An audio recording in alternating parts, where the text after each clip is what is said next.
Hey everyone, well, this is a video I've been putting off for a while because it's going to make some people mad.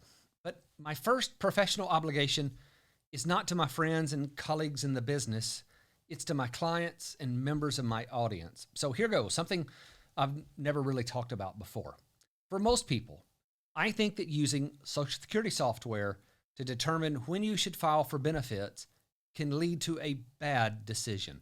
Today, I'm going to lay this out and tell you how Social Security software can send you down the road of a bad decision. But first, I do want to make clear that I have no issue with using these software programs as part of your overall decision. But the output should always be just one of the many data points that you use to make a decision about when to file. You should never make a decision about Social Security based solely on the results of a program. The big problem with any of these Social Security programs is that it looks at Social Security in its own little silo.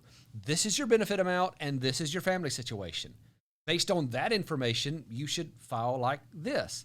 And there's no way to account for all of your other assets and income. And because of the way the program is structured, there's really no way to make a good decision without considering all of your other assets and income. Let me give you a simplified example of a case where your typical Social Security software would go down the wrong road. Let's take this couple who we'll call Mr. and Miss Johnson. They want to retire at 65. All totaled together, they have about $750,000 in pre-tax 401k accounts, about $50,000 in Roth, and about $150,000 in a brokerage account. Now, they want to assume a 5% rate of return during retirement, and in addition to the savings that they have, Mr. Johnson has a pension that pays $1,500 per month, and at full retirement age, Mr. Johnson's Social Security benefit will be around $2,700 and Ms. Johnson's will be $1,400. Their retirement spending goal is to have $5,000 per month. That's the amount they want deposited into their bank account every month after taxes have been paid. So as this couple is getting started with their retirement planning, they purchased a subscription to a software program that would tell them when they should file for Social Security.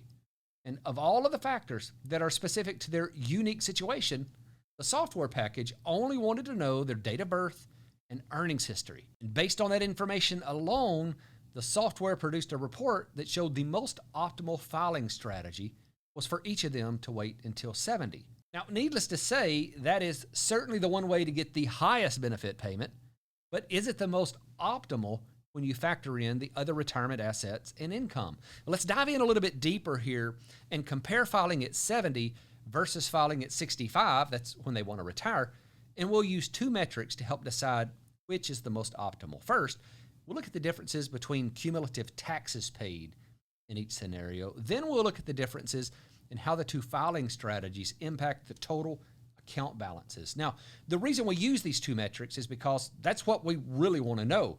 Which plan will cost me the least in taxes and lets me keep more of my money? So let me show you a comparison here with all of their other factors added into the mix. First, let's see which scenario would cost the least in taxes.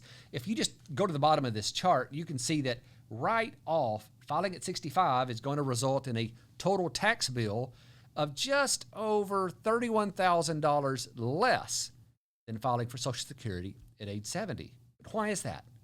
Well, let's look at the same data in another way, though, and it starts to become more transparent. The blue line here is your cumulative taxes if you file at 70. The orange line is the cumulative taxes if you file at 65.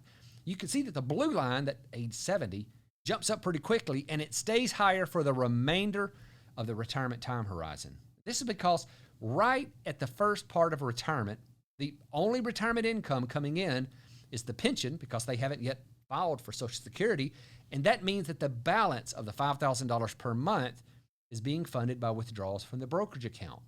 And as that brokerage account balance gets depleted, the only place to start pulling money to make up the difference is the 401k money. And those distributions are taxable. In the scenario where you file at 65, there's more income coming in, so the distributions from your savings don't have to be as large. And you can see the results when you look at your total savings balance. If you file at 65, your balance never declines. For the person who files at 70, the drawdown from their savings is greater in the first few years because, again, they have to make up the difference in not receiving Social Security. And you can see that all the way out to 83 years old, the account balance where they filed at age 70 never catches up to the balance of the scenario where they filed at age 65. Now, one thing that you can tell is that it's getting closer.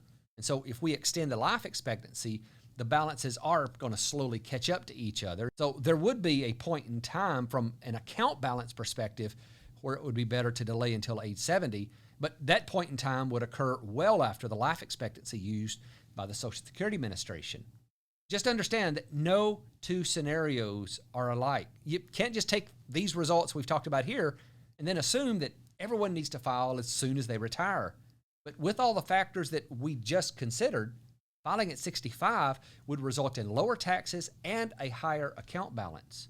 So that's in direct opposition to the Social Security software that suggests you delay till age 70. Oh, and this is not even considering the potential for Roth conversions. And let me tell you, that can change everything. Now, we'll add a caveat to this. In my experience, there is a threshold where software is still really valuable in helping you make that decision. And that's if you have less than $500,000 saved for your retirement. Now, the reason I think this still makes sense is simply because those individuals that have less than that saved don't generally have the flexibility to strategically plan out where they take their income from. But once someone passes that $500,000 mark, things get more complicated and there's a lot more to consider. Just know that when you're trying to figure out when to file for Social Security, there are no one-size-fits-all answers or rules of thumb. Everyone's situation is different. Now, it's one of the nasty secrets of our business that not too many financial planners understand the system well enough to integrate it into your retirement strategy in the most optimal manner. The two largest Social Security software programs currently on the market have a financial advisor edition. So if you've gone to your financial advisor to get advice, there's a decent chance they've just plugged your information into one of these programs and whatever output they've been given is what they tell you. But listen, you only get one shot at retirement planning. Don't let avoidable mistakes cost you more than they should. So if you want to make this decision with complete confidence and know for sure that you're making an optimal decision about your retirement strategies while you're considering all the moving pieces and how they best fit together, that's something that my team can help you with. There's going to be a link down in the description below where you can get in touch with us. You can schedule a consultation. We'll talk about it. It's not the right fit for everyone. For those that does fit, they find a lot of value in what we do. So you can go down there, get direct access to our calendar. I look forward to talking to you soon.